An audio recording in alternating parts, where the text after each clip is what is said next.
My birthday wish is simple. Please vote. Choose leaders committed. I learned something scandalous about you. And what did he do? He married the wrong Jane. Jane Goodall once paused mid-sentence when asked about the husband she divorced in 1974. The interviewer waited, but she only smiled, choosing silence over revelation. To the world, she was the gentle scientist who taught humanity to see itself through the eyes of a chimpanzee. Shouldn't we get together with our intellect and try and do something to protect our children? But behind that serene image was a love story torn apart not by scandal but by devotion. So what secret did her silence protect? Buckle up as we uncover the real reason Jane Goodall's marriage ended, and it will blow your mind. She chose the chimps. She didn't walk away from marriage out of anger. She walked away because the chimps came first. Long before Jane Goodall became a global name, she had already made a silent promise to the wild. Everything that would later cost her a husband began the moment she set foot in Gombe Stream Reserve in 1960, in what was then Tanganyika. She arrived not as a scientist, but as a young woman following her childhood fascination with animals, a fascination Louis Leakey believed could change how the world saw itself. He sent her into the forest with nothing but a notebook, a pair of binoculars, and the kind of determination that doesn't bend for comfort or company. From the beginning, Gombe wasn't just a workplace, it became her world. Jane rose before sunrise, hiked through damp terrain, and sat for hours, barely moving, waiting for a glimpse of a creature that wanted nothing to do with her. Weeks of failure turned into months of patience, until one morning, a single chimp, David Greybeard, broke the wall of fear.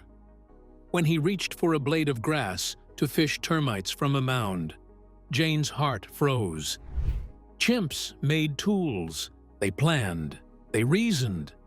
Humanity's exclusive claim to intelligence shattered in that instant, and Jane knew she could never look away again. The discovery was revolutionary, and so was her method. While traditional scientists numbered their subjects, Jane gave hers names: David Greybeard, Goliath, Flo, Fifi, each with a story, each with a soul. Critics called it unscientific, but Jane called it honest. And as her empathy deepened, so did her sense of duty. Gombe stopped being a study site. It became an extension of her identity. That emotional tether would one day test everything else in her life, including love.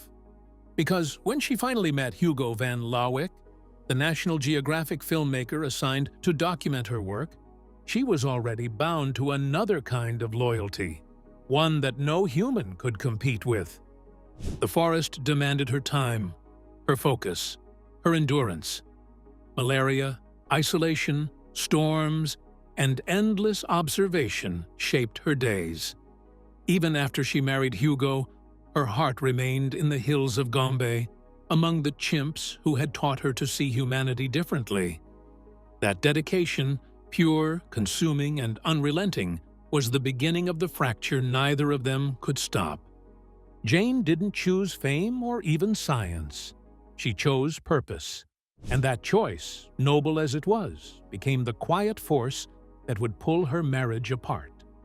Because in the end, Jane Goodall didn't leave her husband for another man. She left for the only family that had never asked her to stop being who she was, the chimps of Gombe. But what truly drove Jane and Hugo apart? Keep watching. His drive broke what love built. When Hugo van Lawick first arrived in Gombe Stream in 1962, he came not as a suitor, but as a filmmaker on assignment from National Geographic. His task was simple: document the young Englishwoman whose groundbreaking research with chimpanzees was stirring scientific circles. What he didn't expect was to fall for her. Out there, in the humid quiet of the forest, where the only witnesses were rustling leaves and curious eyes in the canopy, Love grew out of respect, admiration, and shared wonder. Jane and Hugo married 2 years later, in 1964, at Chelsea Old Church in London.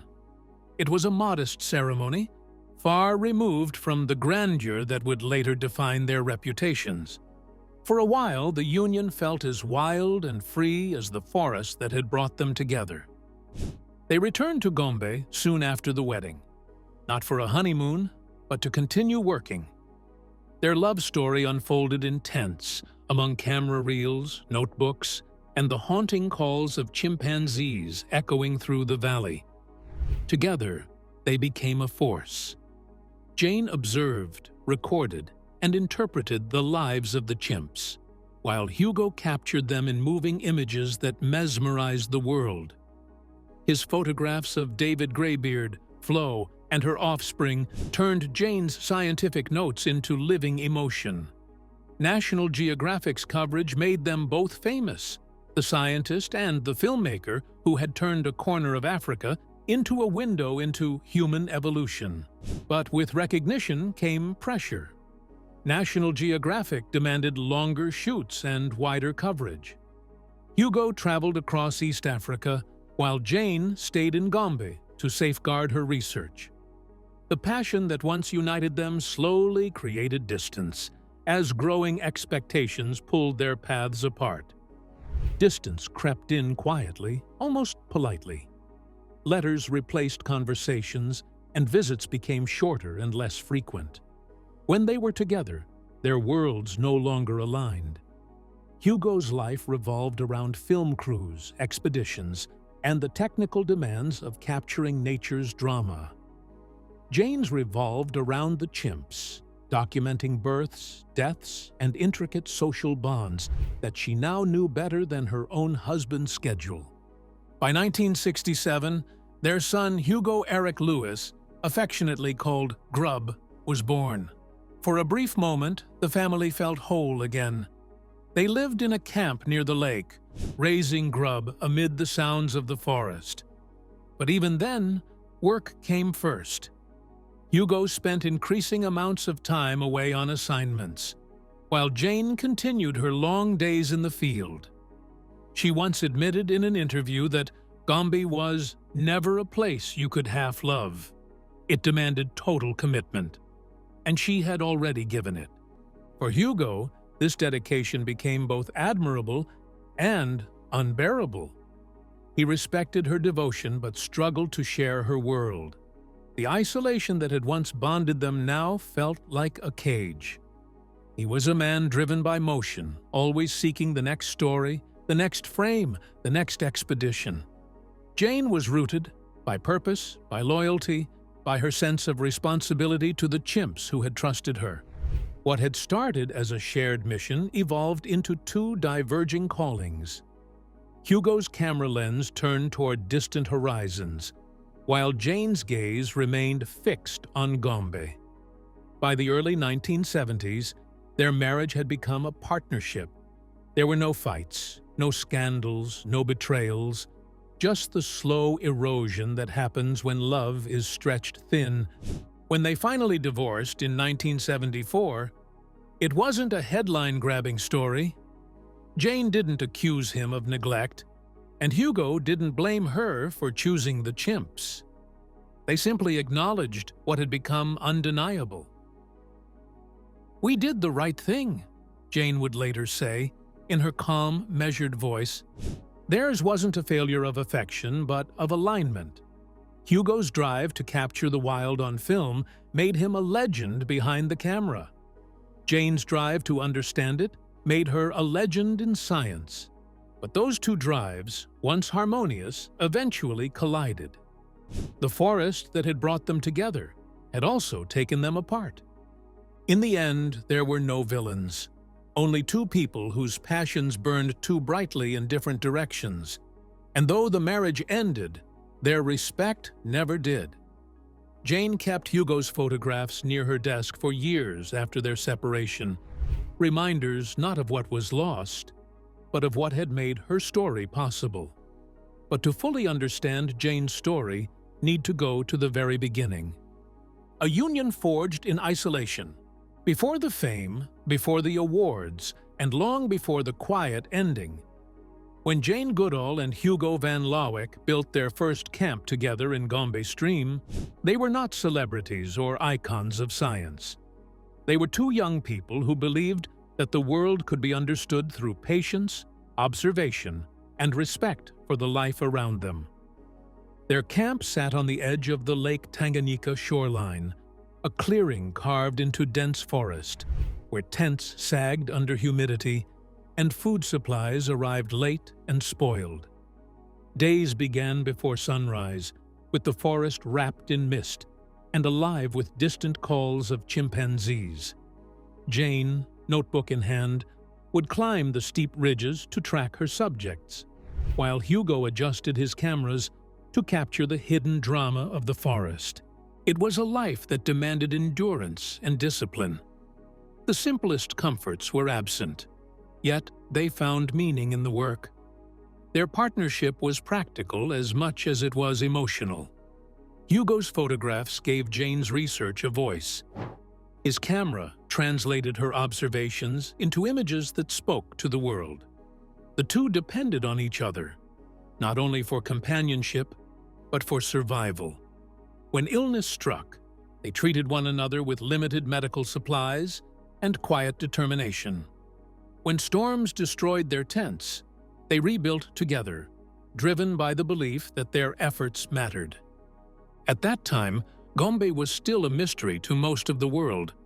Jane's research had just begun to reveal behaviors that challenged what science believed about animals. Chimps made tools, showed emotion, and mourned their dead. These discoveries fascinated Hugo, whose filming instincts captured every nuance of her work. In those early years, they were inseparable, united not by luxury or ease, but by the thrill of uncovering something extraordinary. Visitors who came to Gombe during that period described the two as a team in motion. When Jane was deep in the forest, Hugo followed, his camera steady as she whispered her observations. Evenings were quiet. Dinner cooked over a small fire, then hours spent discussing what they'd seen. For them, it was not isolation, but purpose. Still, the foundation of their love was built on work, not rest. Even in the happiest moments, their connection revolved around the research. The forest gave them purpose, but offered little space for the kind of personal closeness most couples rely on. That rhythm, the merging of passion and profession, would sustain them for years, but it also foreshadowed the distance that would eventually grow between them. In the stillness of Gombe, surrounded by wild sounds and endless green, Jane and Hugo built something rare, a bond formed not by convenience, but by conviction. Yet, beneath that partnership lay the quiet truth of two individuals bound to different destinies. The wilderness had united them, but it was also slowly preparing to take them in separate directions. But could a love forged in the wild survive the relentless weight of motherhood? Stay tuned. Success, motherhood, and the growing divide. By the late 1960s, the quiet isolation that had once defined Jane Goodall and Hugo van Lawick's life in Gombe Stream was slowly giving way to something larger, finding the world's gaze. What began as a modest research project funded by Louis Leakey had become an international phenomenon. Jane's discoveries that chimpanzees made tools, showed emotion, and shared social bonds were transforming the world's understanding of humanity itself. And behind every major photograph and film that carried her work to global audiences was Hugo's camera. Together, they became the faces of a new kind of science, personal, emotional, and deeply human. But success, for all its brilliance, has a way of altering what it touches. National Geographic, once a quiet sponsor, now dictated the rhythm of their lives. Its editors wanted more images, more films, more exposure. Jane's face, kneeling among chimpanzees, hair caught in the forest light, appeared on magazine covers, captivating millions. The world saw a story of adventure and compassion. But behind that image was a woman struggling to hold together her family and her fieldwork. In 1967, Jane gave birth to her only child, Hugo Eric Louis van Lawick, affectionately called Grub. His arrival was a moment of joy in the midst of rising demands. Their camp at Gombe, once a research outpost, quickly transformed into a fragile home, part nursery, part laboratory. Tents were rearranged to create a living space. A crib was tucked beneath mosquito netting, and camera equipment shared corners with baby clothes. Jane divided her time with near-military precision. Mornings with the chimps, afternoons with Grub, evenings recording the day's findings by the dim glow of a lantern. Life in Gombe, however, was never gentle.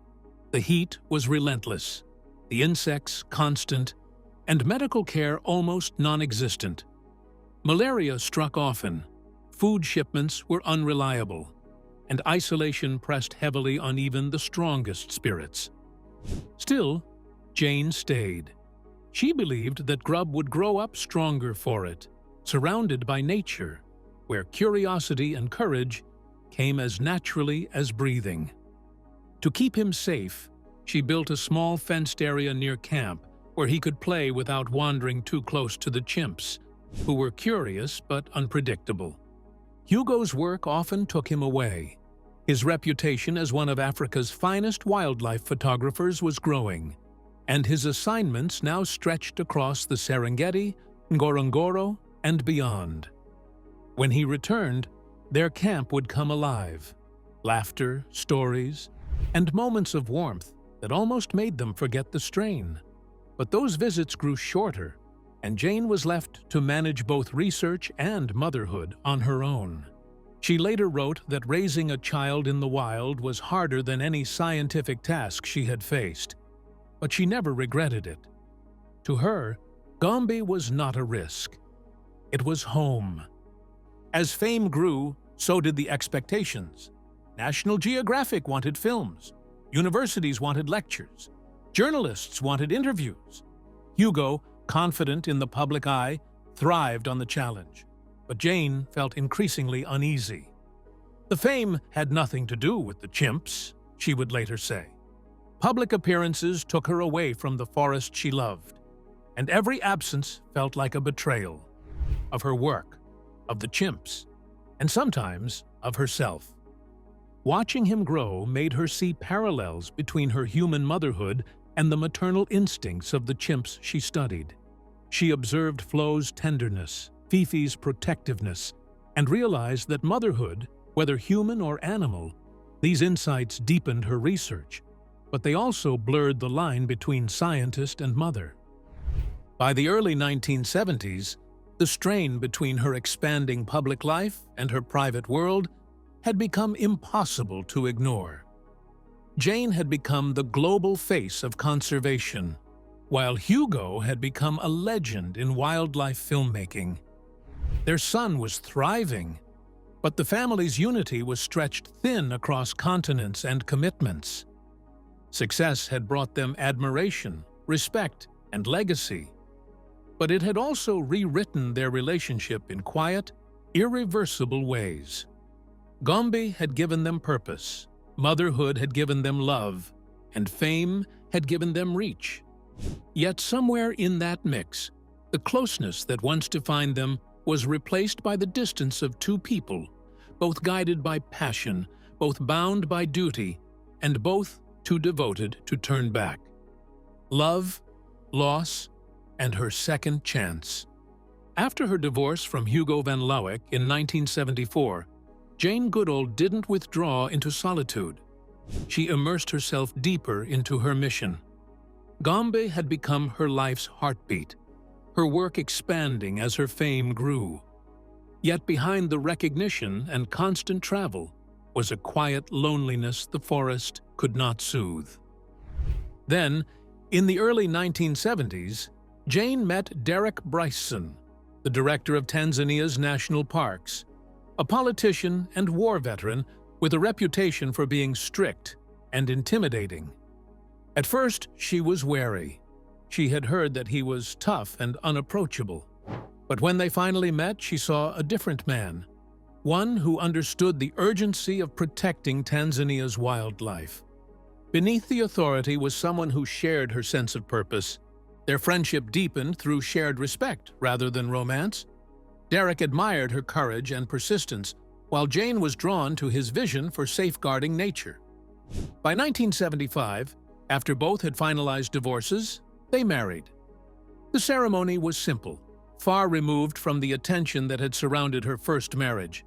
This time, there were no cameras, no articles, only a partnership built on trust and mutual understanding.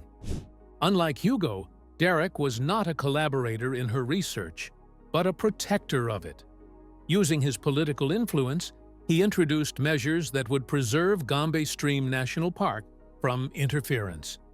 He restricted tourism and prevented the exploitation of its resources. His decisions shielded her life's project at a time when increased fame had made it vulnerable. For Jane, this marriage represented calm after years of restless dedication. She once described it as a union of stability and shared respect. But fate intervened too soon. Just 5 years after their wedding, Derek fell gravely ill with cancer. Jane recalled it simply, "He got this horrible cancer." And that was the end. When he died in 1980, she faced another devastating loss. Not to distance or ambition this time, but to mortality itself. Jane's gratitude toward Derek never faded. She later said, "If I hadn't married Derek, there wouldn't be a Gombe today." He had been the shield that allowed her to keep her life's work safe. Her 2 marriages came to represent 2 distinct pillars of her legacy. Hugo, the spark who brought the story of the chimps to the world, and Derek, the guardian who ensured that story would endure. After Derek's death, Jane never remarried. "I didn't need a husband," she said years later. "My life was complete." What she lost in companionship, she found in purpose. Her truest and most enduring partner was never human. It was Gombe itself. The forest had witnessed her joy, her loss, and her rebirth. Through it all, she discovered that love and purpose can coexist, but rarely without sacrifice.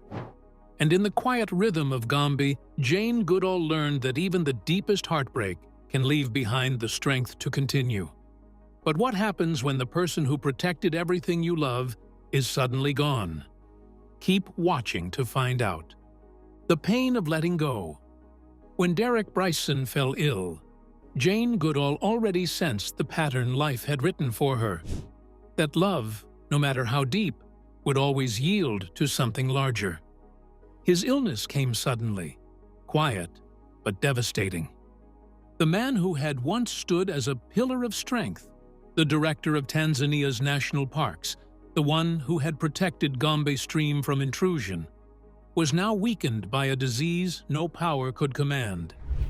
Jane watched helplessly as cancer began to take Derek from her. For a woman who had faced wild animals, dangerous terrain, and the loneliness of years in the forest, this was a battle she could not reason with. She later described it with painful simplicity. "He got this horrible cancer." And that was the end. Her words carried no dramatics, just quiet acceptance, the same calm she had always shown in the face of nature's harshest truths.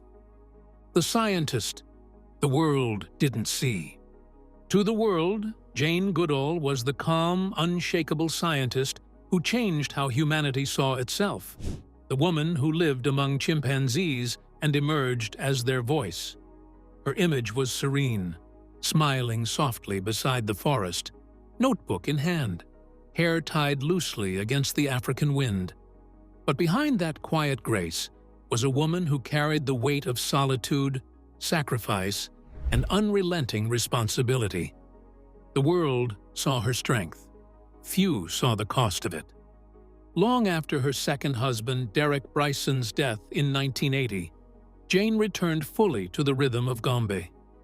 Her life settled into a disciplined solitude.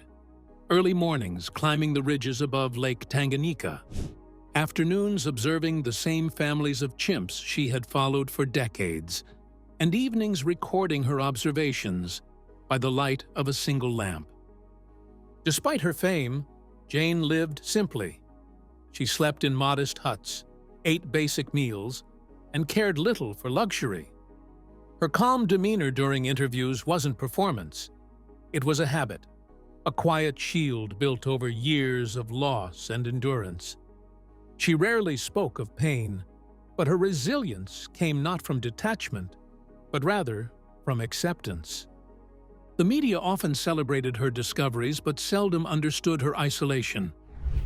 Beneath the calm exterior was a woman who had loved deeply, lost profoundly, and chosen, again and again, to stay. Her work demanded sacrifice, but it also gave her peace. To most, she was the scientist who studied chimpanzees. To those who looked closer, she was something rarer. A woman who transformed grief into grace and solitude into strength. So, could a love that ended still shape the future? Stay tuned. The answer is in the legacy they left behind. Legacy beyond the marriage. Even after their marriage ended in 1974, Jane Goodall and Hugo van Lowick never truly separated in purpose. What began as a personal partnership had evolved into a professional bond that continued to shape modern primatology and wildlife filmmaking for decades. Their love had faded quietly, but the legacy they built together endured. A lasting reminder that sometimes partnerships outlive emotion. After the divorce, Jane stayed in Gombe Stream, while Hugo continued traveling across Africa for National Geographic. Yet, their paths continued to cross through their shared work. Hugo's photographs and films remained central to Jane's research presentations and publications. His visual storytelling had given life to her written observations, and even after their separation, she insisted his images be used to represent the chimpanzees she had come to know so intimately. Their collaboration didn't end with their marriage, it simply changed form. Hugo's photographs of David Greybeard, Flo, and Fifi became timeless records of the chimpanzees that defined Jane's life's work. Despite the distance that time and circumstance created, Jane and Hugo's respect for one another never wavered.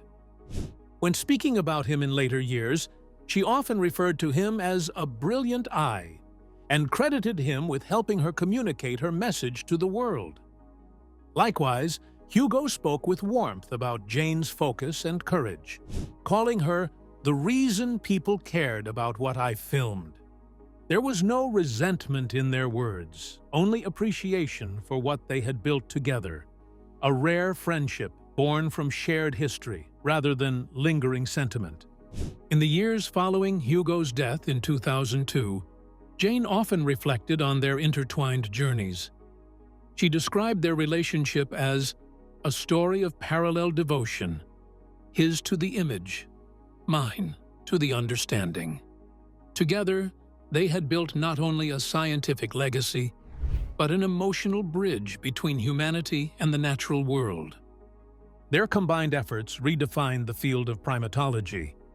Before Jane and Hugo, research on animals was distant, clinical, and detached. After them, it became humanized, emotional, and deeply relatable. Their work helped inspire global conservation movements and encouraged generations of researchers to see empathy as a form of intelligence. In the end, Jane's life was proof that relationships need not end to lose meaning. Her bond with Hugo evolved from love to legacy, a partnership that outlasted time, marriage, and even personal connection. Together, they had captured the soul of the wild, and long after both were gone, the world would continue to see through their eyes. A scientist's heart and a filmmaker's lens, forever joined in purpose. The Final Journey. On October 1st, 2025, the world lost Jane Goodall, the woman who redefined humanity's understanding of nature and ourselves. She passed away peacefully at the age of 91, after more than 6 decades dedicated to the forests and creatures she called family. News of her death spread quickly, and tributes poured in from scientists, world leaders, and countless admirers who had been touched by her compassion and clarity. Her passing marked the end of an era, but her influence lived on in every sanctuary, research center, and conservation effort inspired by her example. Jane's legacy was not only scientific, but profoundly human. She had shown that patience, empathy, and gentleness could transform both science and society.